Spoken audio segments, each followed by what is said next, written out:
Moin Moin. Today we are back working on the 190D. On the first steps we turned it by hand. It turns over smooth. Feels like it has some compression left in it.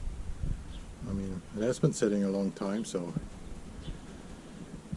the next thing went through glow plugs. I put it on the side and checked all 4 glow plugs. They are good. Problem on these are they aren't serious. So if one of them fails, none of them will work. So yeah, it's not like on newer cars. You really need to check that all of them are good. That's why I take them mostly all out, put them in series and test them to see if they all have the same resistance, if they all look the same if you put power into them. The next step, I took the pump out because we checked the timing and it was way off, and we found a lot of loose bolts. So down here there's a timing mark. It's this little pin here or arrow. If you put the pump in, you want to be on 45 degree before top dead center, and check on the cam lobes that first cylinder is on compression, and then you will put the pump on its installing mark, which I will show later. After that you tighten the pump hand tight and you check the feed or the injection timing with the drip method to set it to 26 degrees before top dead center. So we got a injector pump for the 190 here. This is an old one I had sitting around, but it's to show what to do if you want to install the pump into the engine. So you preset the engine on the first cylinder, top dead center, both cam lobes up, so it's on compression stroke. And then the preset of the pump is this tiny little mark here. I hope it shows on the camera. So that's the basic setting, how you slide in the pump back into the engine. Try to slide it in center of these long bores so that you have room into both directions for the final timing.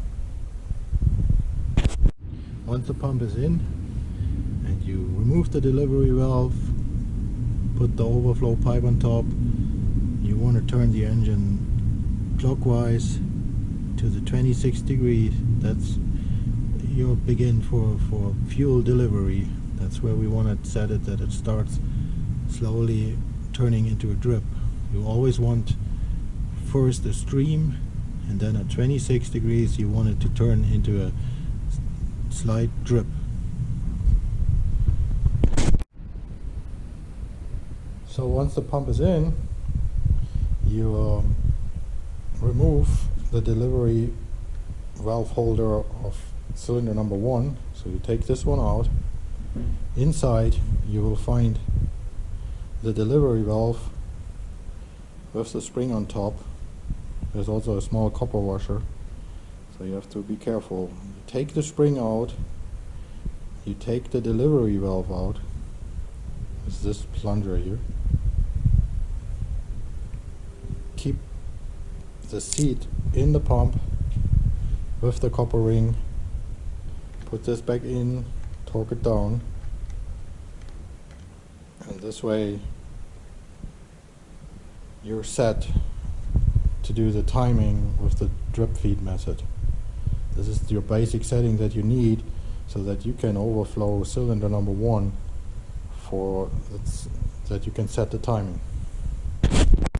On this one here, the copper ring is still stuck in there. Sometimes it will lay on the delivery valve, so you really have to be careful. Also, you want this all cleaned up before you work on it, but this is an old pump out of the parts bin, so that's It's just to show it because it's easier here than on the engine.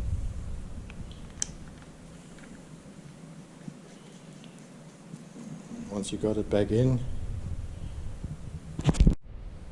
so once you got the delivery valve back in, torqued the holder down, I made me a small pipe or out of an old injector line.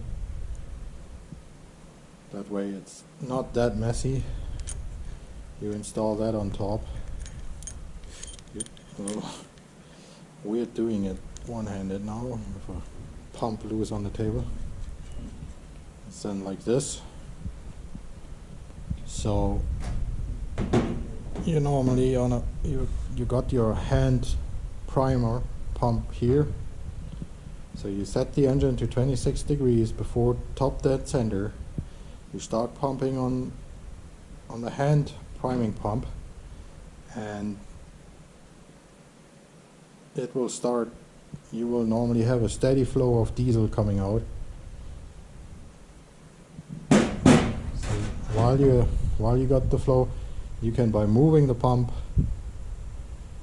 in both directions, you can find the point where it starts going over into a drip. You can turn it all the way, either that it stops flowing, or you can turn it back that it starts flowing. You want the point where it's just a little drip every few seconds. That's where you are right on your starting point, where fuel delivery starts from the injection point.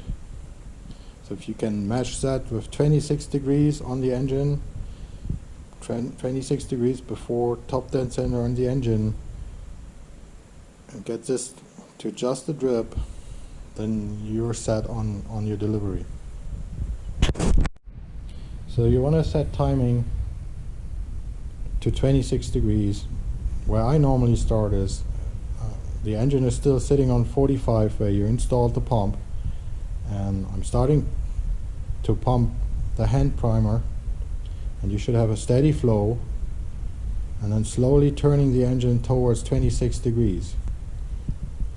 If you're lucky, your drip starts a little earlier, so you can go to 26 degrees, you have no flow, and by advancing the pump slowly till the drip starts, you already found your injection timing point. Sometimes you're retarded, sometimes you advance, so you have to find the dripping point and verify this with what you read on your crankshaft on the degrees, and by that decide, okay, can you do it in the range you have in these slots, or does the pump need to come out? You reset the pump by moving it 1/2 advance or retarded and go again.